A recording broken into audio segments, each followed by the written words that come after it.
পালিয়েও শেষ রক্ষা হলো না ওবায়দুল কাদেরের।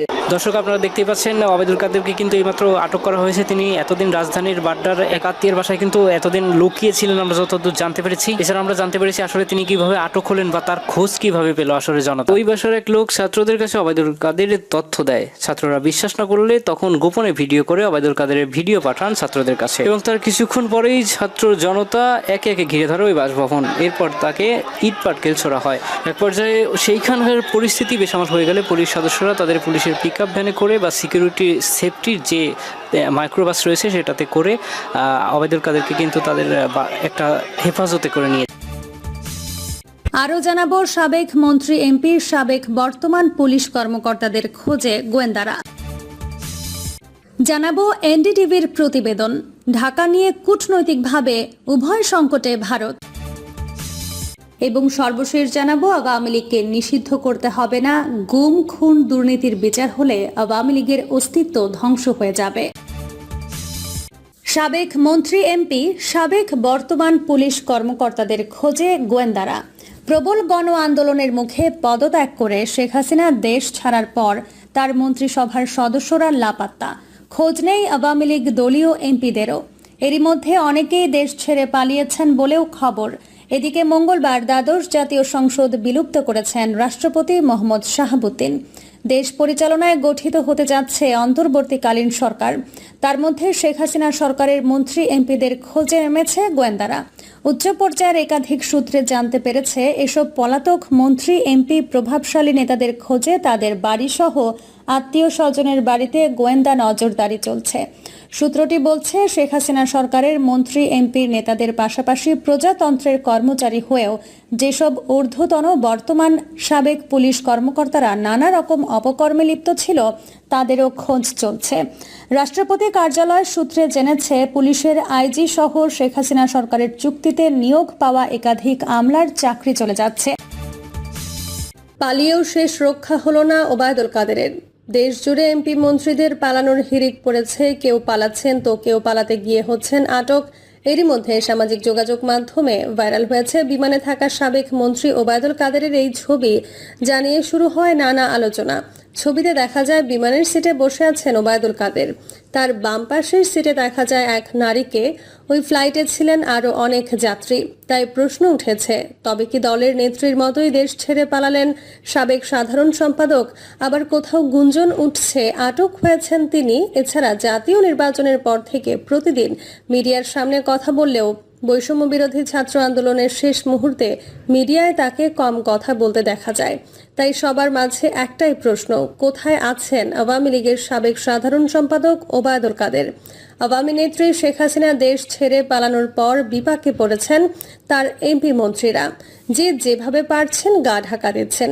একটি সূত্র জানায়, শেখ হাসিনার একদিন আগেই দেশ ছেড়েছেন ওবায়দুল কাদের।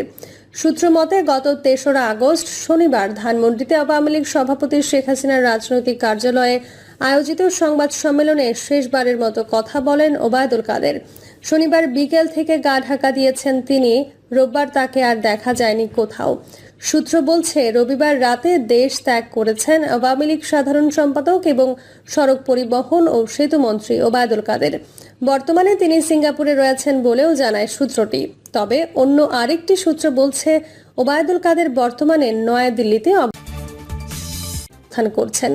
এদিকে মঙ্গলবার সন্ধ্যা থেকে ওবায়দুল কাদেরকে আটকের গুঞ্জন ওঠে। সূত্রমতে, সরকার পতনের পর গোপনে চলে যান ওবায়দুল কাদের। এরপর তিনি যশোরে তার এক আত্মীয়ের বাসায় ওঠেন। সেখানেই তিনি আটক হন। যদিও আইন শৃঙ্খলা বাহিনীর কাছ থেকে এই খবরের সত্যতা নিশ্চিত করা যায়নি। তবে এর আগে বিভিন্ন সময় বিএনপির মহাসচিব মির্জা ফখরুল ইসলাম মন্তব্য করতেন, আওয়ামী লীগ সরকার পদত্যাগ করলে পালানোর পথ পাবে না। এর জবাবে ওবায়দুল কাদের বলেছিলেন, তারা পালাবেন না, এই দেশে জন্ম নিয়েছেন, এই দেশেই মরবেন, কিন্তু পালাবেন না। পালালেও কোথায় পালাবেন? প্রয়োজনে ফখরুল সাহেবের বাসায় গিয়ে উঠবেন, না হলে ঠাকুরগাঁও যে বাড়ি আছে ওই বাড়িতে গিয়ে উঠবেন। তবে এমন কথা বলে এখন কোথাও দেখা যাচ্ছে না সাবেক এই মন্ত্রীকে। গেল মঙ্গলবার এক সমাবেশে ওবায়দুল কাদেরকে উদ্দেশ্য করে মির্জা ফখরুল বলেন, ওবায়দুল কাদের না পালিয়ে ঠাকুরগাঁওয়ের বাড়িতে আসতে চেয়েছিলেন। এখন তিনি কোথায় পালিয়ে আছেন? মির্জা ফখরুল মজার ছলে ঠাকুরগাঁওয়ে আমন্ত্রণ জানান ওবায়দুল কাদেরকে। তবে সোশ্যাল মিডিয়ায় ভাইরাল হওয়ার সেই ফ্লাইটে ওবায়দুল কাদের দেশ ছাড়েন কিনা তা নিয়েও নিশ্চিত হওয়া যায়নি। এনডিটিভির প্রতিবেদন। ঢাকা নিয়ে কূটনৈতিকভাবে উভয় সংকটে ভারত।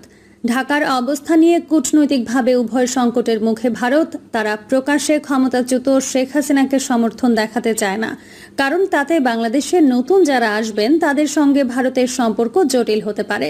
অন্যদিকে ভারতের সঙ্গে আছে শেখ হাসিনার গুরুত্বপূর্ণ ঐতিহাসিক সম্পর্ক।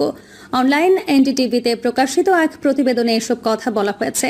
এতে আরও বলা হয়, বাংলাদেশের সাবেক প্রধানমন্ত্রী শেখ হাসিনাকে ক্ষমতাচ্যুত করার হতাশাজনক ঘটনায় অতি কঠিন এক পরিস্থিতির মুখে ভারত।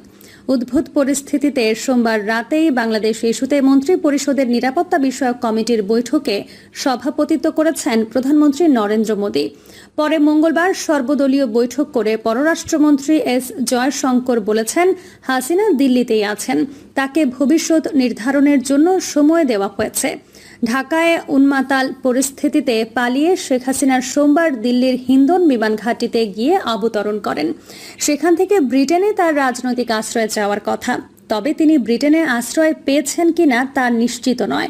ফলে ব্রিটেন যদি তাকে সবুজ সংকেত না দেয় তাহলে তিনি কি করবেন তাও স্পষ্ট নয়।